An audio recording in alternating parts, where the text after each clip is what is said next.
to you, what struck you about the video? Well, I'm thinking as I did the presentation and we had conversation last week, we talked about the various gifts that grandparents have to offer their grandchildren. And to me, one of the biggest things is grandparents are at a different stage of the life cycle. So the word wisdom, for example, was mentioned, or a sense of family history. Children are curious and they want to hear those stories. And one thing I've seen in grandparents, they're great storytellers. And I love storytelling myself. And so that's, to me, one of the best gifts grandparents have to offer their grandchildren. Thank you. And what struck the rest of you? What resonated with you about, or if there was anything that you kind of were like not so sure about?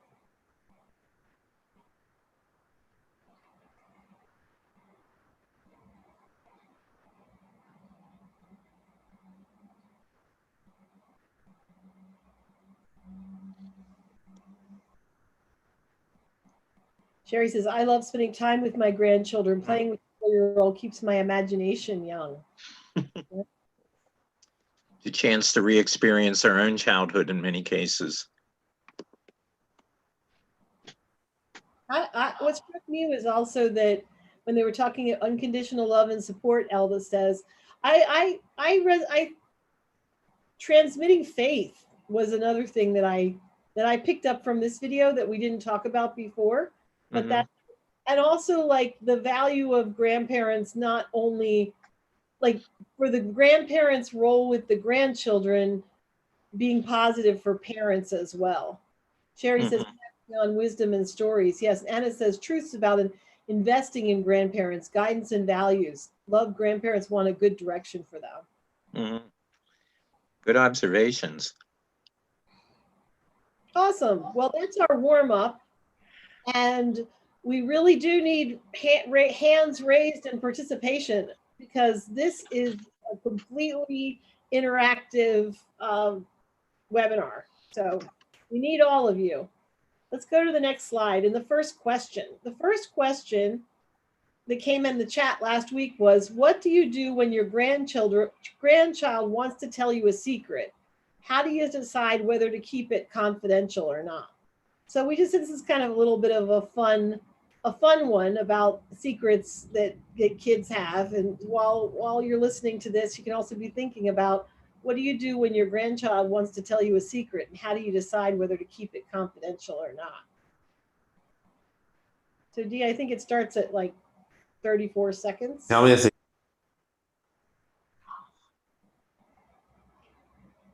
Fine, I'll tell you one secret. I like biting my finger. You like biting your finger? I bite my nails. I'm an anxiety eater. I had a bunch of candy in my room. I stayed up past my bedtime. I like to watch anime. My friend's going through puberty early, but I'm not saying who. Tell me a secret. I don't wash my hands like after the bathroom or something. And What about after you poop? sometimes I don't. When I was in preschool, I would take my finger, wipe my butt with it, and then see what was in there, and then I would smear it on the walls. One time when I was 3 years old, I peed on myself. My mom said, what stinks around here? But the dog just still had it. I was like, it was on it. You lied about peeing your pants? Lots of times. Can you tell me a secret? No. No! I can't do this one. I can't tell you because that means it wouldn't be a secret anymore. Come on, I won't tell anybody. No. No. Why not? Because I don't want to. Why not?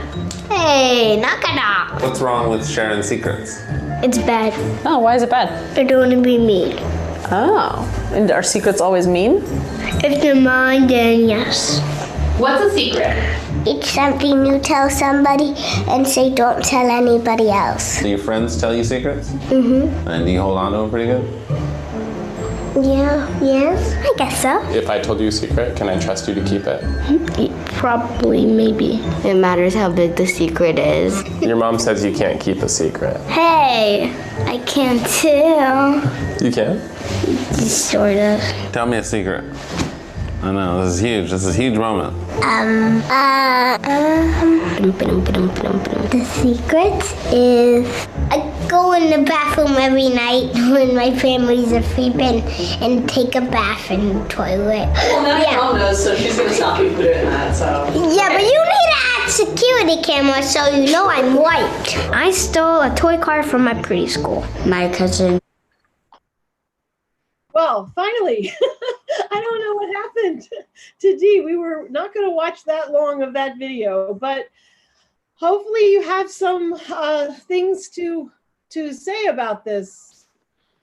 Sherry says a lot of times it's little things about pretend or about the baby dolls they're playing with or a special thing that they're working on in their family.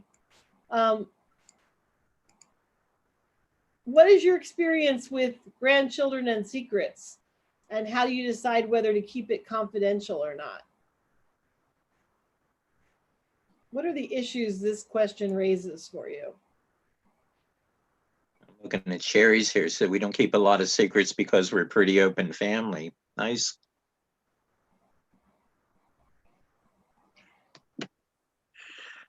I was talking to you the other day, Katthe, when we were preparing for this, and as a counselor, sometimes when I'm counseling children, I'll get that. Can I tell you a secret in an account? I mean, it's different for a therapist, but you get into the whole confidentiality, what can be kept secret, what can't. But I still think this applies to families often. And so sometimes the children will ask their grandparents, can I tell you a secret? And I'm curious how the people in our audience today handle that when it happens with them. Like, what do you do if your grandchild says, I want to tell you a secret, don't tell my mom? Mm-hmm. Oh, I like this. Yeah. Let my grandchildren know, depending on what it is, if we need to inform your mother together, I'll be there with you. Uh-huh. What do other people do about this? Sherry, ask what it's about.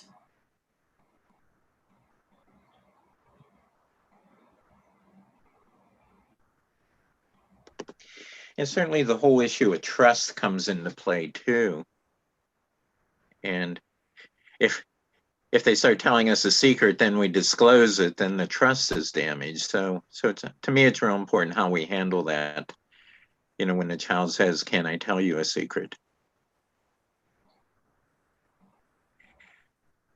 Anne says, depends on what the secret is, as long as it's not offensive. Mm-hmm.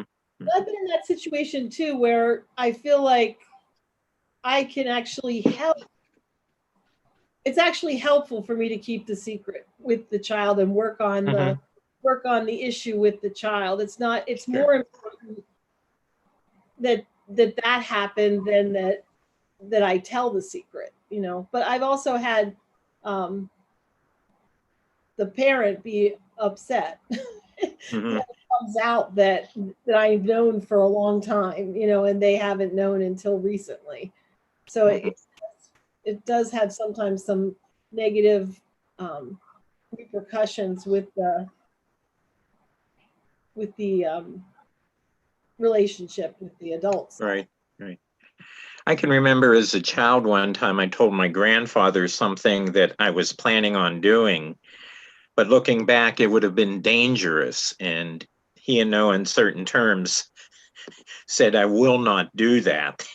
And he handled it. So whether or not he ever told my parents, I don't know. But the key thing was he intervened and dealt with the situation.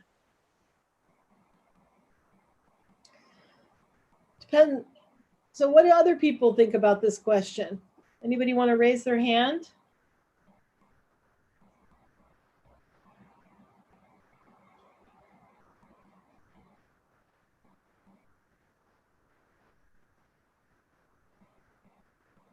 Three participants raised their hand. Oh. That's awesome. Let's see. And Dee, are you Carol? What? We have Dee, Carol and Carrie. Carol, you are welcome to speak.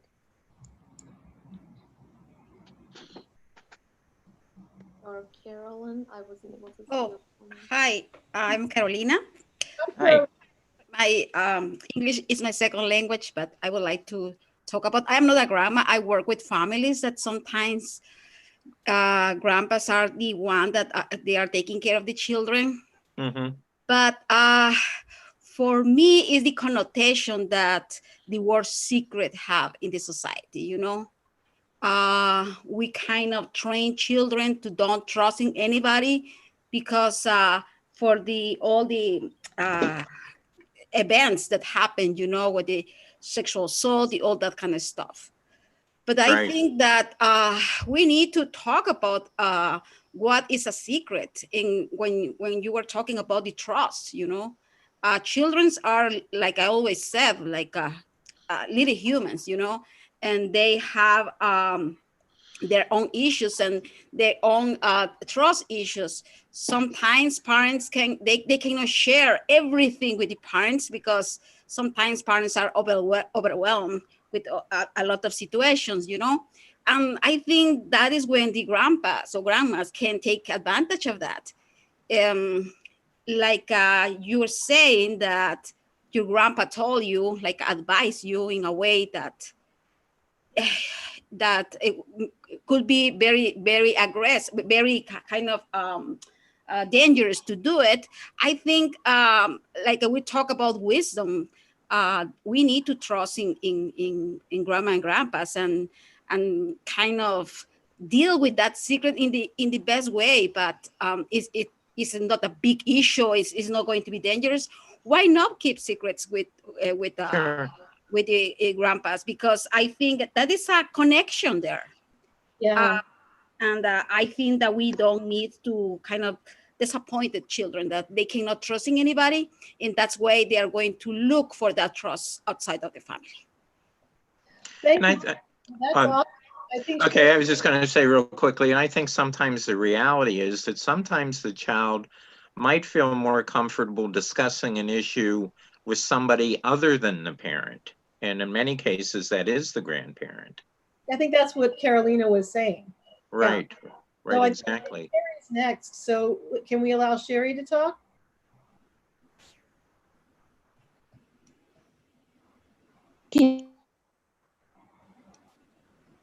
Sherry? There we go. Can you hear me? Yep. Mm-hmm. Yep. We could. Sherry? Oh, can you hear me? Now we can. Yes. Okay, great. I was going to say that I think it's based on age. I think that my little 4-year-old granddaughter likes to tell me secrets about when we're playing with the babies, or we're making a meal for mommy and daddy or something, and it is based on what the secret is about and what the age of the child is. If it's going to be something big, or if it's going to be something like, oh, mommy got you a present. Oh, well, I don't want to know the present, So you have to just be flexible in the topic of the secret and the age of the child, and whether you're going to, make it into a big deal or say, oh, let's just keep that, let's keep that to ourselves, or like just the matter of, oh, I saw mommy and daddy kissing. Oh, well, that's a good little secret, that kind of a thing. Yeah. Well, thank you. Yeah, thanks. And Elvis says in the chat, if the secret is something that's going to hurt the child or somebody else, then the grandparents should let the child know that due to the danger issue, they would have to tell the parents or deal with the secret themselves together. Yeah, I just thought when you were talking, Sherry, what I thought was, what happens if the secret is more something like, can I tell you a secret? I saw mommy kissing somebody else. Then I saw mommy kissing daddy, like, how do you handle that? Or how would we handle that? Boy, that'd be a tough one. I'm not sure. Honestly, I'm not sure how I would handle that. I don't either. I don't know either. But I think that's where we get to, like with with big secrets or little secrets. Like I feel like we're getting to consensus about the little secrets thing, and understanding that actually what I got from Carolina and also from Sherry is that secrets help build the relationship. They help build the. I just think it's hard when if the secret is something that is really big and not easily resolvable, right? Yeah. I think related to this, sometimes too, we get situations where the child maybe will be telling you something about somebody else, like a sibling. And so then there's that in our culture, it's like we don't snitch on people. But, maybe sometimes, again, if it becomes a danger issue, then we have to help children make good decisions about what can be kept secrets and what can't. To me, the kind of thing is it's kind of a balancing act. It's not just if you cross this line, you tell somebody. If you don't cross the line, you don't. These are judgment calls. And Sandra says, if my grandchildren feel they can't go to the parents, as a grandmother, that would be a concern that I would communicate with my grandchild about that.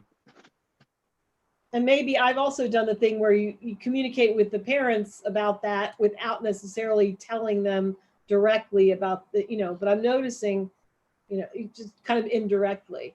And says, yes, I agree. If that secret is something that can cause harm or has caused harm, it needs to be talked about. Assure the child knows they're safe and will be safe. Very tricky. So let's go. Thank you very much for all your participation on this one. Let's go to the next one. Oh, is the secret, Norma says, if the secret is where mommy's kissing another man other than daddy, would it be wrong if the child said to the mom, I saw you kissing somebody? Yeah, I mean, I think it's safety is major, Sherry says. And I think it's like that, and why I really resonate with what Bob says is a judgment call, because how safe is it for the child to say that to their mom? What is likely to happen in that case, So we have more questions than answers. Let's go to the next question.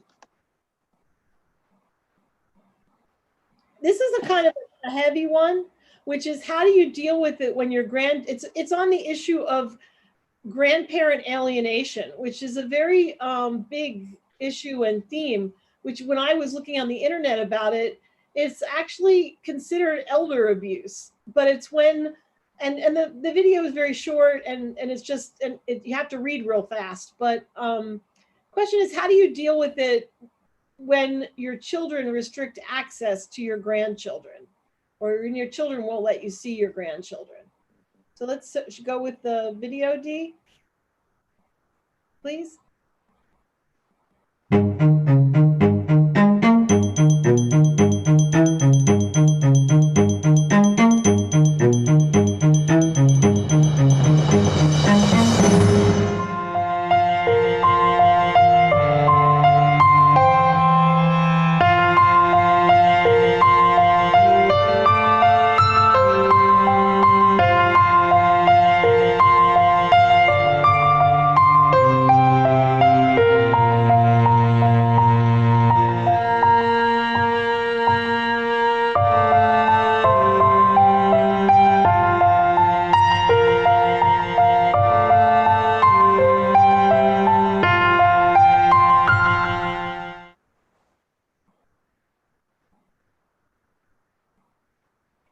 So there's an international organization called Alienated Grandparents Anonymous. And I guess this question came also from one of you. How do you deal with it when your children restrict access to your grandchildren? Maybe if they're angry at you, or maybe you don't even know why, but they don't want you to see your grandchildren.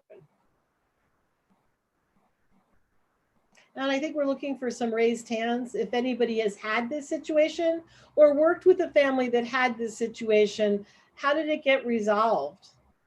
Or what did you advise the parents to do? I know a lot of times, I mean, when I was doing a little bit of research on this, the advice is to be patient, that trying to keep barging your way in can sometimes be more damaging to you and to the family than just respecting the boundaries. But it seemed like a very hard thing, to be able to, that seemed to cause a lot of pain as well for people. So we do have a hand raised. I'm glad to see that. Sandra? Okay. Hello, can you hear me? Yes. Perfectly. Oh, okay. Well, I was a young grandmother. I had my daughter at 18 and she had her first child at 18. So I was 36 as a grandma 18 years ago because he's 18 now, but she has 4 children. And I don't know if it's a culturally thing from us because I was very stern and I didn't know a lot when I had my children, but wisdom came when she had her a little bit. So, and I was the one, you know, telling her what to do, which I figured that was kind of wrong. And she would get mad, her thing was when she won't help then, but when she didn't, then one day she did, she say, these are my kids. And so, okay. So we had not seen them for a while. I didn't see them for a while, but I realized she was going to need my help. Of course, she came back, but I just didn't allow it. So that's why I said maybe it's a culture thing. I didn't allow it. If I wanted to see him, I went over there anyway. Um, as grandparents, as a grandmother, but I did have to learn. Let me teach her how to do that instead of telling her. So I realized that was a wrong task as a grandmother because they were starting not to respect mom like they will respect me because I always intervene. So I understood the alienation, but as being from Black culture, we kind of dominate sometimes. That wasn't having it. So, but I learned as a grandmother, we fine now, getting along fine. But it is hurtful when your kids. But I had to look at my part in it. For that alienation. We came back together, but now she wouldn't do it at all because I help her a lot. He's 18, one's 16, and they 12 and 11. And because she realized she needs a lot of help, and that's what I do. I was the one going to the school. I was the one that, and I would have her because my daughter is very verbal. But then I said, Sandra, you taking her role. You got to help her be that mother. You the grandmother. And it was working, but I didn't see him like for 6 months upon a time. And yeah, it was a long time because of our disagreements, but I came around, It sounds like you worked a lot of it through though, right, Sandra? Yes. Uh-huh.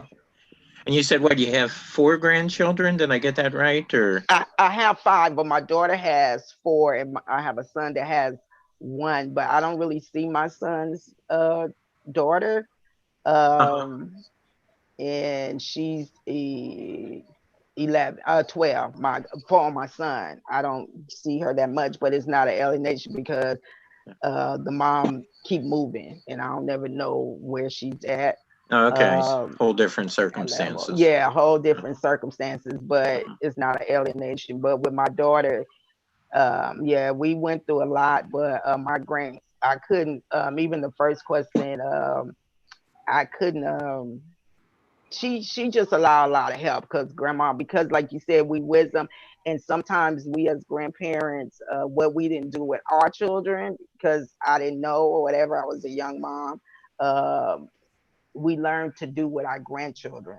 I don't know if it's a thing we try to make up. Well, I'm gonna say let me put with our grandchildren, a little more wisdom and knowledge. And my daughter is a screamer and a yeller. I'm more calm now, but I was that. Which is why you do the school visits and things like that, I gather. Oh yeah. Oh yeah. My daughter. Oh yeah. She's You'd be escorted off the premises. Yeah. I mean, that's really interesting. Thank you for sharing your experience. So, and I love that you brought up that there are cultural dimensions to this, like that it might be different, that and that you did what worked for you in that situation. Right. And realize what your levers were, like that if you helped her, then you would, that reciprocity would soften her up, Right. Because that's the way we grew up. My grandmother, that was the family value with us. Grandmother was very important. My grandmother, I call by her name. I call my grandmother Mama, and I call my mom by her name. So grandmothers were very important, and that's what I tried to do with a lot of learning. So yeah. If I can just add a quick comment, I think sometimes the bone of contention becomes we want to share our wisdom, but our adult children aren't really ready to receive the wisdom. Yes. And particularly when you became you said you were 36 when you became a grandmother? Yes. Okay, so you're dealing with the teenager at that point who is now a parent. Right. Because she was 18 when she had her child. And now my grandson is 18. So full circle. Yeah. Well, I'm just hearing your laughter, and I bet there's something personal about you that has sort of worn away the resistance over time. Yeah. Oh yeah, it's fun being a grandparent. Oh, see, because I can give them back when I'm tired too. Come get them. So let's move on to the next question, and thank you so much for sharing. You're welcome. Great story.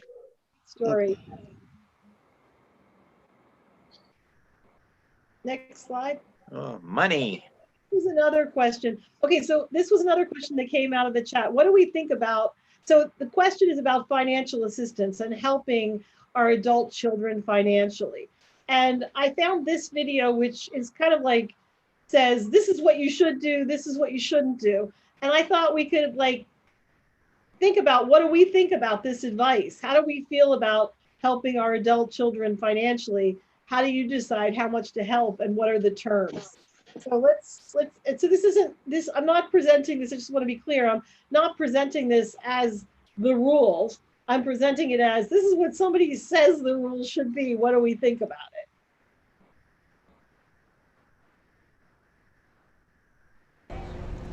63% of American families provide financial support to their adult children. That's according to research from Insurance and Financial Services Trade Association, LIMRA. Parents most often pay for their kids' student and car loans, rent, as well as cell phone and credit card bills. Financial advisors say that may be fine for those with adequate means, but there is concern that 45% of parents say that helping their kids is hurting their own retirement savings. It's important for parents to articulate their expectations around financial assistance with an honest conversation. Set concrete dates as to when you will begin and end your support. You should also discuss under what circumstances you would help in the future. A medical crisis or a job loss? Yes. A vacation? No way.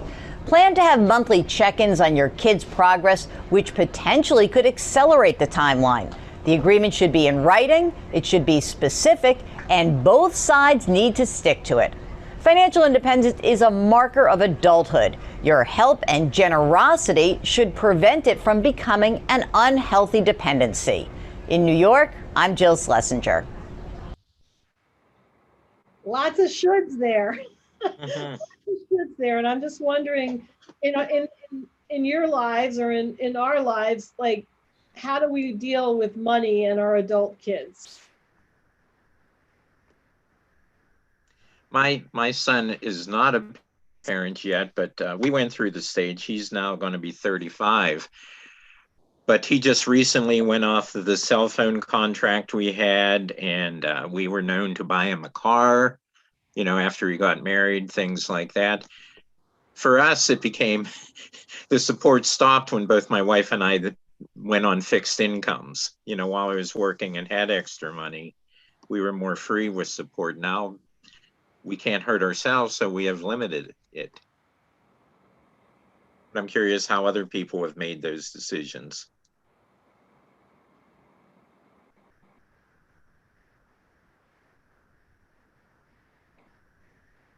Yeah, I when I come to it, I think that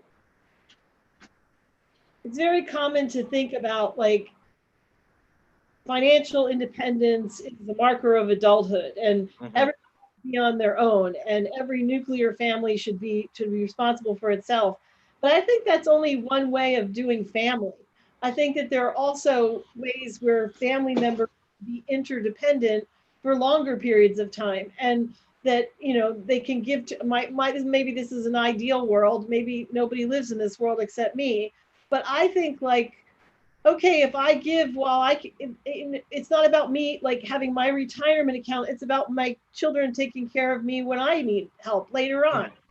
So I don't know. I mean, to me, my ideal situation would be that it's not like everybody's holding on to their own money. It's like that we are making sure that everyone in the family is doing okay. As long as everyone's like trying hard and, you know, kind of, I guess my standards are more about, are you trying hard? Are you working? Are you participating? Are you assisting to the best of your ability? Or are you just like off on a negative path? Because I don't want to support like the negative path, but I don't want to say that I'm going to not support, you know. And to me, the vacation thing, sometimes a kid needs a vacation. Sometimes a young adult needs a vacation, or a not so young adult needs a vacation, and they don't have the money for that. So I don't know why you would say a house or a car, yes, but a vacation, absolutely not. Like, I don't understand that.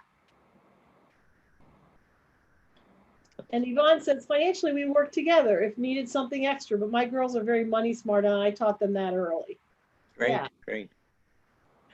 Nancy, I agree. Yeah. I think for me, one of the main things too is we want to empower our adult children to be good parents, to be good adults, if you will.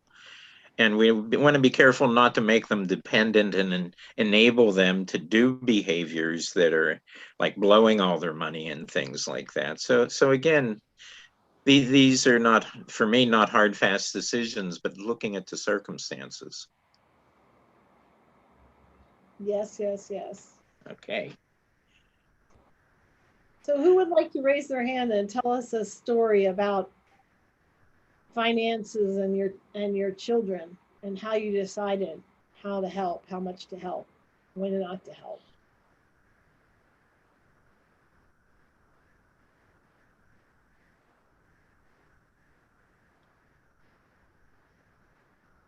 We may have a lot of independently wealthy in the group today, so it's not an issue for them. Well, that's the thing. Independent. Oh, Sandra again. Sandra's raised her hand again. So let's hear from Sandra. Great. Well, I wasn't going to say anything because I do like talking, but I didn't see anybody. But anyway, that is a big one for me. I work, and again, I help my daughter a lot financially, but I think I was doing more hindering. Even, you know, with her, I think maybe I looked at it, a lot of maybe was out of guilt for a lot of things that I tried to make up with her. I wouldn't do a lot of things for me to make sure financially she was okay. But it comes to the part when she wanted to part and do different things, and I hold on to money to make sure they have everything. I said, oh, wait a minute, I'm not helping here. And I did that for a long time, for years, because I work and she didn't work and do different things. And but now I tell her and my son, I have two sons, that we're gonna work together. We're gonna work together, whoever, and I heard somebody say that whoever is in need, we're gonna, as money, because even now things are tight. But I'm not helping for no one to party, to buy shoes and clothes for themselves and look good and all this stuff. No. So I had to cut that off financially, because I'll hold on to my money, won't do anything for me just in case they need, but no, not no more. I had to do things different. Yeah. It's okay to do for yourself, isn't it? Yeah, I had to learn that because I didn't. So, but now my kids tell me that, Mama, do something for yourself, and you know they just threw me a nice birthday party on the 29th of September. So it did a lot for me this time. Mm-hmm. Becomes reciprocal. Great. Oh yeah. Yeah. Good, good. See, you're doing the mentoring as a grandparent. You were teaching wisdom, values, behaviors. Mm-hmm. Yes. So much more than here's $50. Yeah. In the chat, Sherry says, I think it's okay to pay a bill or for dinner if able to. And Ann says, never mind helping when a true need arises, but don't want to be an enabler. Yvonne says, my youngest daughter is married and both her and her husband work. My oldest is the one we work together to help her stay on track. She has the girls and she loves to shop. But for my girls, they love spending money on me. That's really nice. And I just think the whole codependent enabler thing, I just question it. I mean, I just question like why we are so, I mean, I think it's part of cultural, when somebody was talking about culture earlier, like it's important to know that there are individualist cultures where the idea is it's pretty much every man for themselves. And, you know, you need to be rugged individual and radically responsible for your own.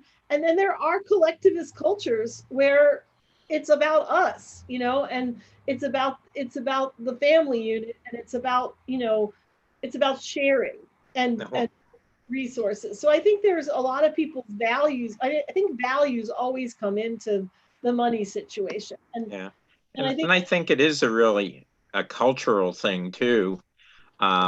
Because again, different cultures are more into extended family. We help and care for our elders as well. And in our culture, it's like kick them out of the nest and go on and have a good life. So you have to look at those. One thing that it mentioned, and nobody brought it up, they mentioned a contract at some point. And when I used to do 3-generation living presentations, we encouraged the family unit to write up a contract where you've got 3 different generations under the house, financial, chores, all of those kinds of things, because those become the areas of conflict.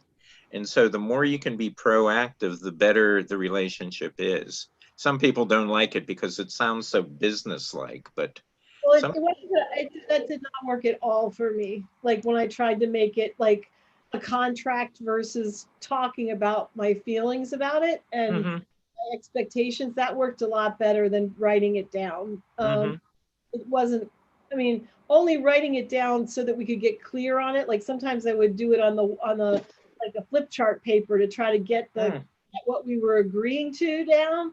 But none of my kids were interested in signing on the dotted line and they were in that kind of relationship with me.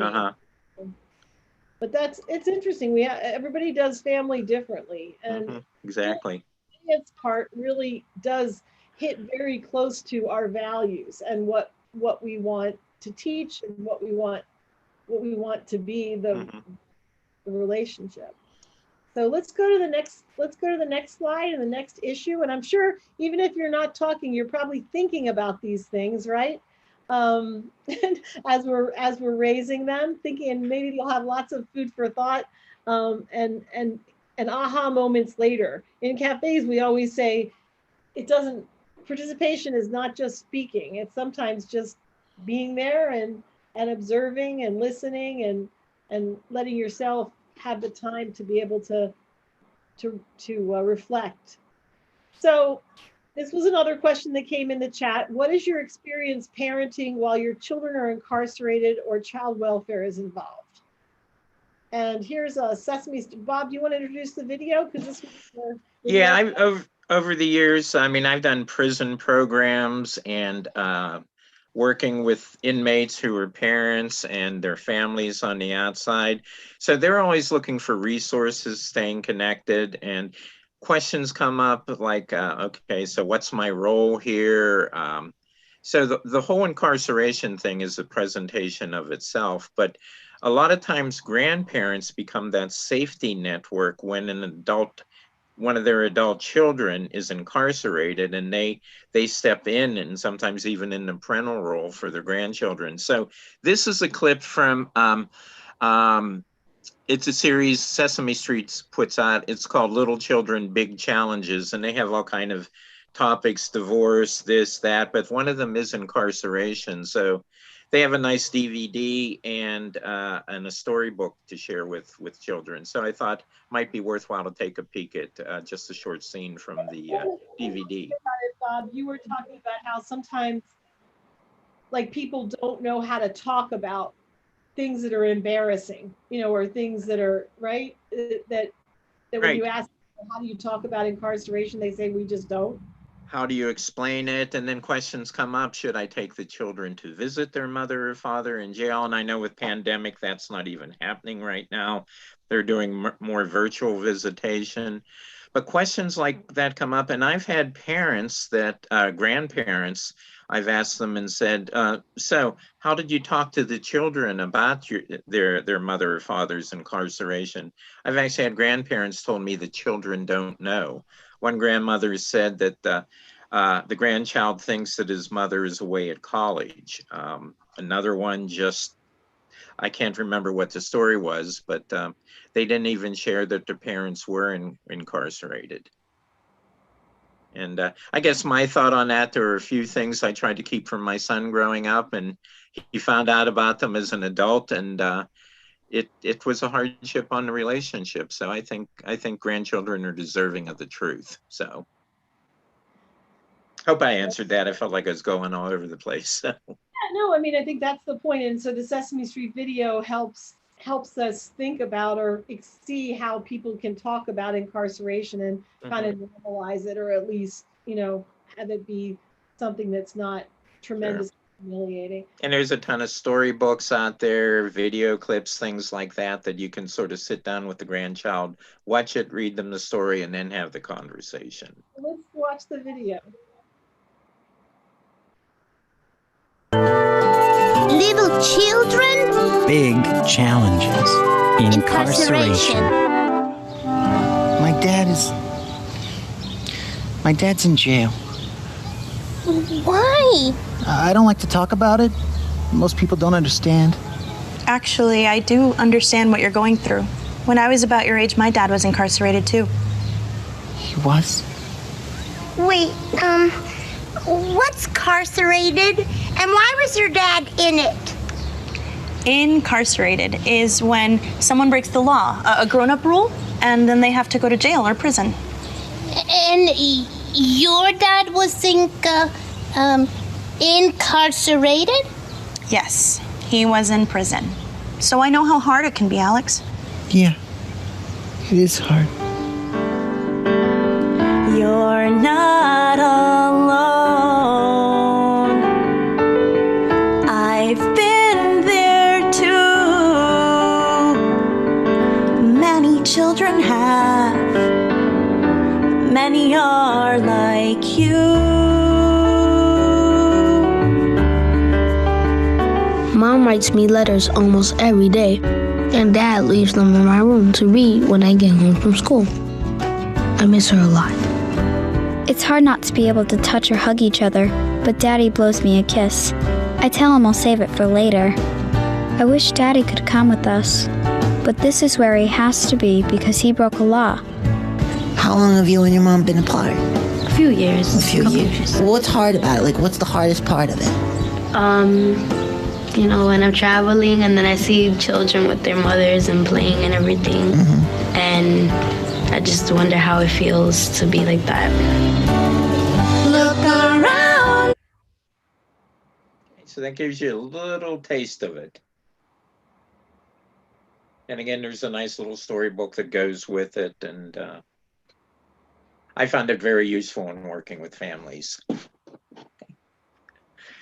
So do any of you have any of you dealt with that or dealt with a family that had one of the caregivers incarcerated? Be curious to either write in the chat box or raise your hand again. Love to hear from you.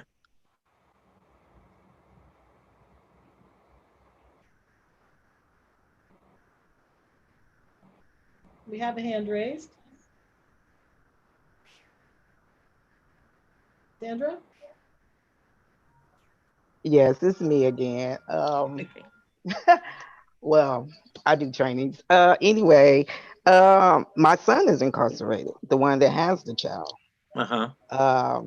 And that was part of my life. I used to run with gang members, and my kid's father was incarcerated.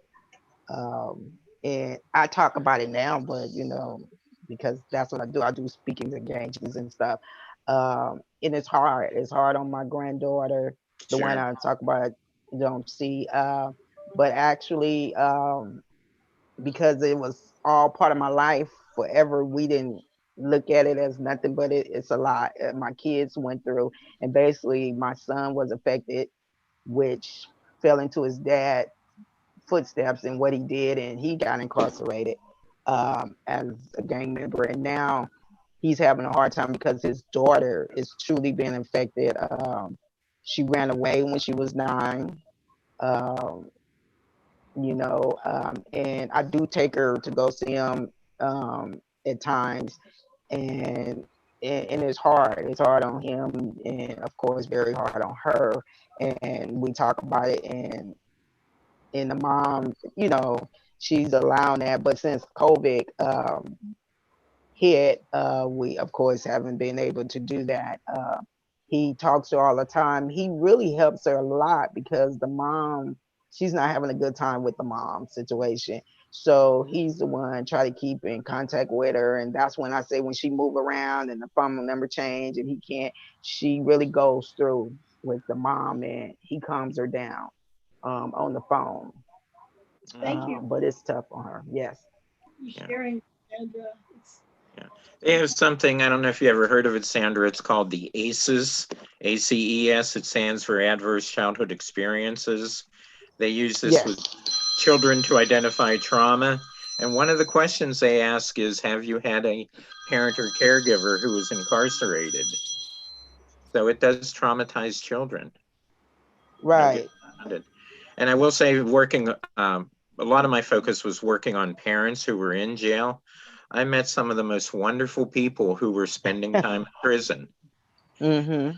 I had some problem with some of the guards, but rarely had trouble with the inmates. Okay. Yeah, I understand. Yvonne had raised her hand, and I wondered, I know we're running short on time, so I was thinking maybe from another person. Yvonne, do you still want to say something?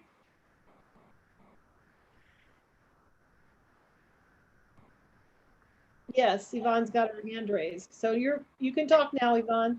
Okay. I myself, I come from a family of 14 brothers and sisters, so there always was somebody in jail. But my niece, she was incarcerated. She behind domestics, and myself and my sister helped raise her children, and it was ugly. It was very ugly because we live in a community where everybody knows everybody. The family was taunted. Her children were taunted. They were babies, but it scarred them. It made them, be picked at on a regular basis because it was this family against that family and da da da da da. And going into the jails, I've always worked with in-home services. I've been doing this for 27 years. So I would take my work into her visit, and they would allow me to give parenting papers and different things to the inmates. But I went to Muncie, and for whatever reason they kept saying I was one of the released prisoners, and I kept saying I've never been in jail, I've never even had a record except maybe a ticket. And so like you said, you ran into problems with the guards and stuff, so they banned me from coming to Muncie, where it was a woman's prison. She and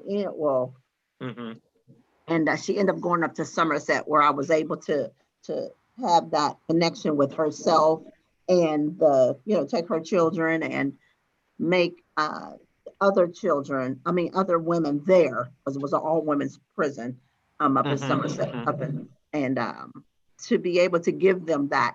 And I still have some connection to some of the families that was incarcerated. And, it's something, because to this day, every time his death rolls around, there's a whole bunch of confusion, and her children are older now. Her children are, her one son, she did have a son, but the gentleman that she killed in self-defense, but she still had to go to jail for 3 years. Right. I wonder if Sherry put in the chat that her dad went to prison 2 years ago, and the granddaughter is not allowed to talk to him, or they try not to talk about him when she's around. He was one of her favorite people. So I'm wondering, like, in that kind of situation, what would be how did your family handle that kind of situation? not being able to speak with, the baby's brother kidnapped him, and they said that they had him from birth. So I had to go all the way to Ohio, meet at the police department. I had documentation that we had him from birth, of the mother trying to be kind and, so they would care, forgive her for defending herself, because basically that's what she did.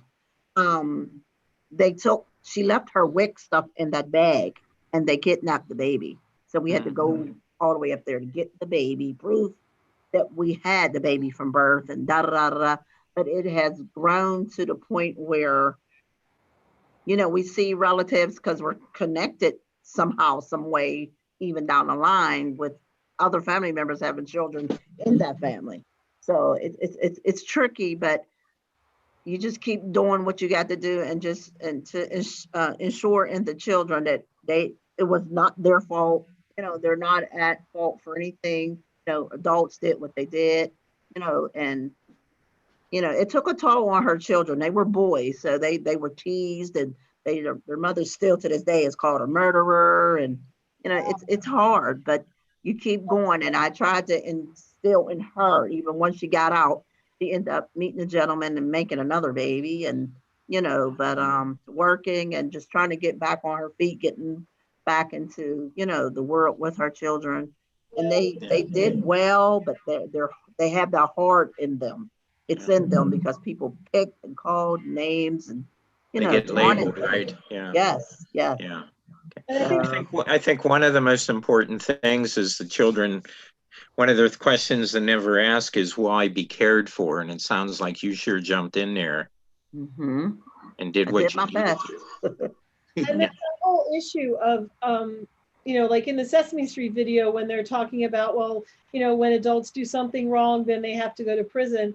And it seems such an ambiguous situation. Like in your case, to go to prison for defending oneself. I know also in my family, when my brother-in-law went to prison, the story that the family was telling was that it was, they weren't saying he did something wrong and he needs to pay for it. They were saying that he was unjustly, incarcerated, so the kids was like, he hadn't done anything wrong, so I think that's families. It seems like there's a huge range, like between Sherry and you and my family. It's kind of like what you tell the children, what story you tell the children, what your version of the truth is. Exactly.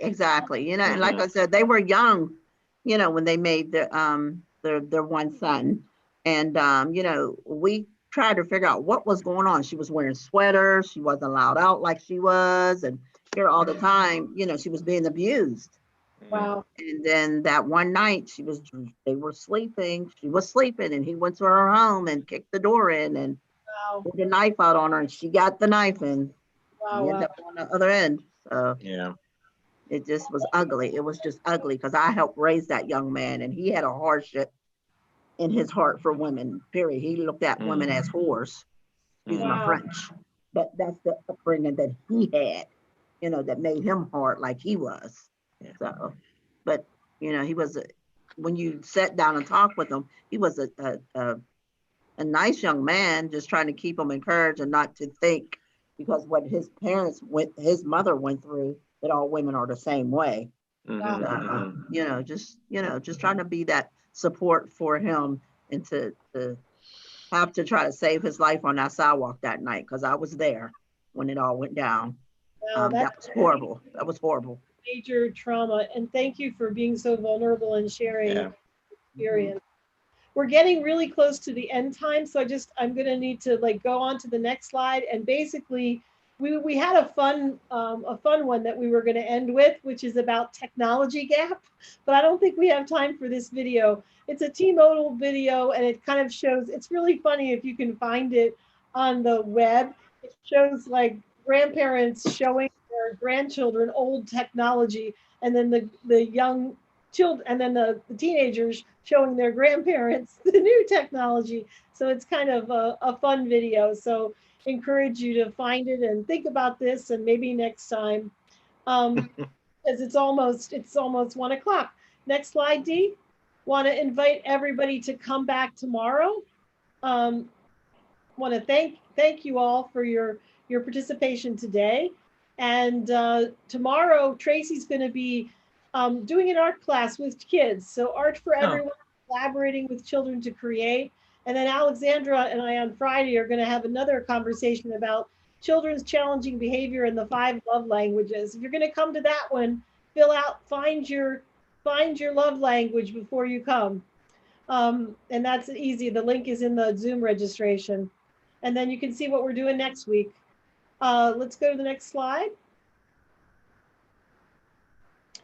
Amplify, amplify, amplify. And the next slide, if you have something that you would like to share, a conversation that you'd like to have, or you'd like to host a webinar, please contact me. Again, thank you so much for being here. Thank you for being part of the conversation. And Dee's saying the last video will be in the slides on our website. So if you want to listen to it then, if you want to download, you're welcome to it. Thank you. And Dee's also putting the upcoming webinar registration in schedule and where the slides will be. I want to thank Bob for co-hosting with me. My pleasure. Ask everyone to fill out the poll. There's too many questions. And wish we could have gone deep on each one of those. It could have been an hour, So thank you everybody for participating, and we'll see you next time.